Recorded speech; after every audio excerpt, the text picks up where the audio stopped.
professionalism and a mutual respect among the world's navies. It was a powerful reminder that while our flags differ, we all speak the same maritime language, a shared commitment to keep the global commons safe, secure, and stable. Ladies and gentlemen, exercise Milan gives practical expression to that shared language.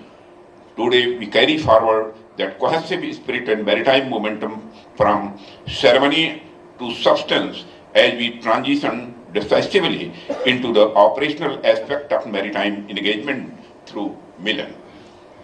Inspired by the Hindi word Milan, meaning a meeting of friends, this exercise represents in its truest sense a meeting of equals and a confluence of like-minded nations and maritime professionals united by a common purpose. From its mindset, beginning in 1995 at Sri Vijayapuram, when a small group of friendly navies first came together, Milan has grown steadily in scope and stature. Over the years, due to concerted efforts of all partners, Milan has evolved from a regional interaction into one of the world's most prominent multinational level exercise. It has evolved into one of India's most credible and consistent maritime engagements. This year, with the participation of more than 74 nations, Milan 2026 stands as the largest and most inclusive edition to date, a reflection of the confidence the global maritime community places in India as a trusted and responsible maritime partner. Ladies and gentlemen, Milan 2026 seeks to enhance interoperability among navies of partner countries, improve professional competence by sharing of the professional experiences and practices, and deepen friendship among participating navies by evolving bonds of mutual advantage. Through joint exercises at sea, professional interactions during such meetings, and cultural exchanges, we reaffirm our commitment for establishing a lasting bond of friendship. We aspire to establish an equitable maritime order based on international rules and freedom of navigation in accordance with the international law. Ladies and gentlemen, as I address the magnificent gathering of the commanders and the senior naval leaders from across the globe, I would like to start by highlighting a few important issues facing contemporary geostrategic world. It is fashionable these days to say that as far as international peace and order is concerned, the contemporary technology-oriented defense preparedness is moving away from the naval domain. Ladies and gentlemen, the increase of naval power has historically been equated with the era of the mercantilism and colonialism. Growth of capitalism was supported by gunboat diplomacy of seafaring nations. And when we analyze the age of colonialism, the naval power was the foremost symbol of the strength across the world. Nations with formidable and well-equipped navies not only dominated sea trade routes, but also extended their influence over distant lands. During that era, Alfred Thier's sea power theory gained prominence, wherein he declared, "Who rules the sea, rules the world." The equation was no doubt correct in context of 18th and 19th century power play. The second half of 20th century witnessed an explosion of technology in defense, where lethality and efficiency in warfare enhanced manifold. This technological revolution led to an enormous assumption in certain quarters that significance and role of naval power has somewhat reduced strategically. Friends, it is my firm belief that when almost 75% of the surface of our earth is covered with seas and oceans, role of navies can never be downplayed. If at all, the role of navy in international peacemaking has only increased over time, and there are good reasons for that. One, there has been an exponential economic growth during the last few decades, leading to massive increase in international trade and transport. The busy economic sea channels are arteries of the international trade today. As the trade and the transport increase, the need of their protection enhances your role. Secondly, there has been an increase in contest for ownership of straits and the channels, sometimes causing threats of flare-up. This calls for increased naval watch. And third, increasing international attention to underwater resources, particularly rare earth minerals, are today adding a new dimension to this tension. The threat to the common good is much more today than ever in history.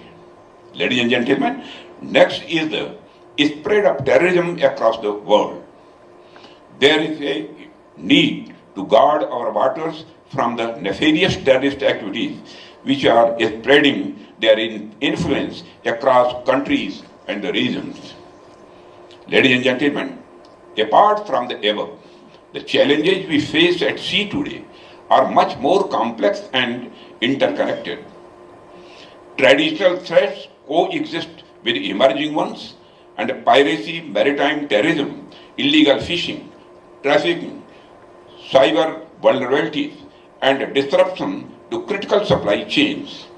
Climate change is intensifying natural disasters, making humanitarian and disaster relief operations more frequent and more demanding. No single navy, however capable, can address these challenges alone. This is why cooperation among the navies is no longer an option, it is an imperative. It is in the context of these issues that the responsibilities of the navies have only increased in recent decades. Ladies and gentlemen, all these distinctive responsibilities call upon the international community to join hands to manage the challenges harmoniously and act in the spirit of mutual respect and give and take. It is here that I would like to give you an idea to ponder over. The United Nations Convention on the Law of Seas, or UNCLOS, provides a robust legal framework for addressing matters related to international waters.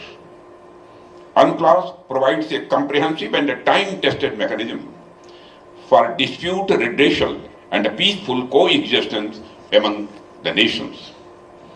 It is my belief that this legal framework can be further strengthened through a comprehensive global naval architecture, one that facilitates information sharing, protects links of the communications, and curbs criminal activities, including terrorism on high seas, along with the usual role of protecting the national boundaries on a global scale. Ladies and gentlemen, when I say this, I am also cognizant of the recent erosion of belief in multilateralism. Today we find that the established international order since the end of Cold War is witnessing an upheaval. The stability of last 60 to 70 years in international order has become uncertain. And we are today in search of the more predictable and certain international system of governance. Platforms like Milan serve precisely this purpose. They bring together professional expertise, build mutual trust, enhance interoperability, and enable coordinated responses to common challenges. When our ships sail together, when our sailors train together, and when our commanders deliberate together, we build a shared understanding that transcends geography and politics and provides an opportune moment to deliberate on this idea of cooperation. Ladies and gentlemen, India has long recognized the need of this cooperation.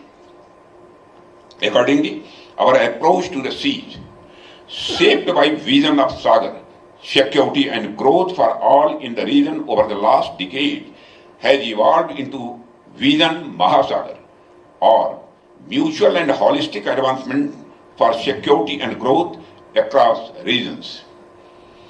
This evolution from Sagar, meaning seas, to Mahasagar, or oceans, reflects India's deepening and expanding commitment to engage with partners in the region and beyond.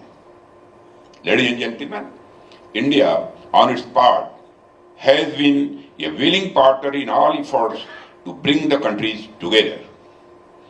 We have participated regularly in the multilateral engagements and the coordinated patrols. Our forces have responded swiftly to humanitarian crises, from tsunami to providing timely assistance to our neighbors. We have been engaged in many joint exclusive economic zones, surveillance, and hydrographic assistance and support missions in times of cyclones. As a true Vishwamitra, or a trusted global friend, we will continue to play a constructive and dependable role in the region. And we believe that holistic maritime security and a mutual prosperity are indivisible and can only be achieved through cooperation, trust, and a shared commitment among like-minded nations. Ladies and gentlemen, I would urge all our friends and partners to make the most of the professional and the social engagements scheduled ashore and at sea to build and renew interpersonal and institutional bonds while leaving behind a lasting wake of fond memory. To the officers and sailors of the Indian Navy, particularly those of the Eastern Naval Command, and to the Andhra Pradesh State and Visakhapatnam City Administration supporting this event, I commend your unwavering dedication and efforts. To conclude, I wish Milan 2026 every success. Thank you. Jai Hind.